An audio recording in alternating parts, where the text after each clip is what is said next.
KKR টিমের তরফ থেকে একটি অত্যন্ত গুরুত্বপূর্ণ নিউজ নিয়ে চলে এসেছি, যার মধ্যে একটি ব্যাড নিউজ আছে, একটি গুড নিউজ আছে। ব্যাড নিউজটা কেকেআর টিমের সেই স্টার প্লেয়ার মিচেল স্টার্ককে নিয়ে। মিচেল স্টার্ক আর মাত্র কয়েকটি ম্যাচের জন্য অ্যাভেলেবেল থাকছে কেকেআর টিমে।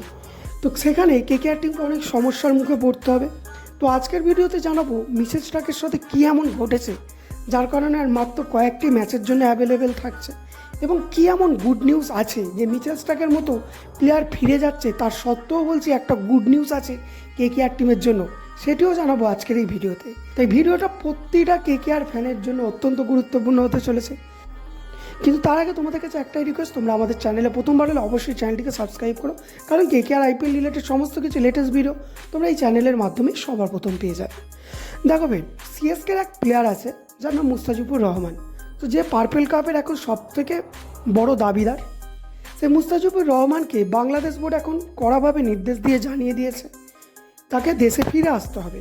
অর্থাৎ আর মাত্র 2-3টি ম্যাচের জন্য সিএসকের হয়ে অ্যাভেলেবেল থাকছে মুস্তাফিজুর রহমান, যেখানে ইংল্যান্ড বোর্ডও তার বেশ কিছু প্লেয়ারকে দেশে ফিরে যাওয়ার জন্য নির্দেশ দিয়েছে, এবং অস্ট্রেলিয়ান বোর্ডও তাদের বেশ কিছু প্লেয়ারকে নির্দেশ দিয়েছে, যার মধ্যে কেকেআর টিমের সেই স্টার প্লেয়ার মিচেল স্টার্কেরও নাম আছে।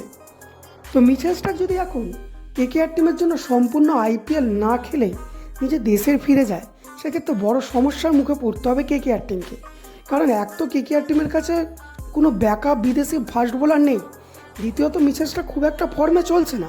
কিন্তু দেখো, ফর্মে থাক নাই থাক, মিচেল স্টার্ক একটা অনেক বড় মাপের তারকা, সেটা তাদের কোচ চন্দ্রকান্ত পণ্ডিতও জানিয়েছে, অভিষেক নায়ারও জানিয়েছে।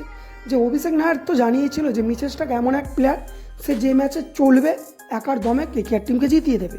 কোচ চন্দ্রকান্ত পণ্ডিত, গৌতম গম্ভীরও জানিয়েছিল যে মিচেল স্টার্কের উপর তাদের ভরসা আছে, সে অবশ্যই খুব তাড়াতাড়ি ভালো পারফরমেন্স দেখাবে। কিন্তু সেখান থেকে মিচেল স্টার্ক যদি পারফরমেন্স দেখানোর সুযোগই না পায় এবং তাকে দেশে ফিরে যেতে হয়, সেক্ষেত্রে বড় সমস্যার মুখে পড়তে হবে কেকেআর টিমকে। তো সেক্ষেত্রে এখন দেখার বিষয় যে অস্ট্রেলিয়ান বোর্ড সম্পূর্ণ আইপিএলের জন্য মিচেল স্টার্ককে এনওসি দেয় কি না, এই ব্যাপারে বিসিসিআই এন্টারফাই করে কি না, সেই সমস্ত বিষয়ই দেখার। তবে আশা করব মিচেল স্টার্ক যেন সম্পূর্ণ আইপিএলের জন্য অ্যাভেলেবেল থাকে। কিন্তু মুস্তাফিজুর রহমান অ্যাভেলেবেল থাকছে না জেনেই সিএসকে ম্যানেজমেন্ট হেজেলউডের সাথে কনসাল্ট চালু করে দিয়েছে। তারা হেজেলউডকে নিজেদের টিমে আনার জন্য অ্যাপ্রোচ করছে।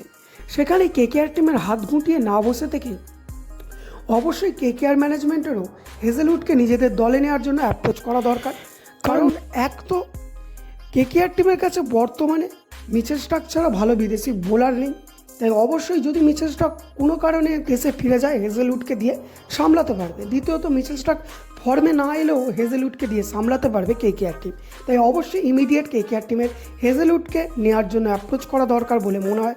তোমাদের মতামত কি মনে হয় যে হেজেলউডকে কেকেআর টিমে নেওয়া দরকার কি দরকার না, অবশ্যই নিচে কমেন্টে জানাতে ভুলো না। তো এই ছিল আজকে সম্পূর্ণ ভিডিও, তোমাদের কেমন লাগলো কমেন্টে জানাতে ভুলো না।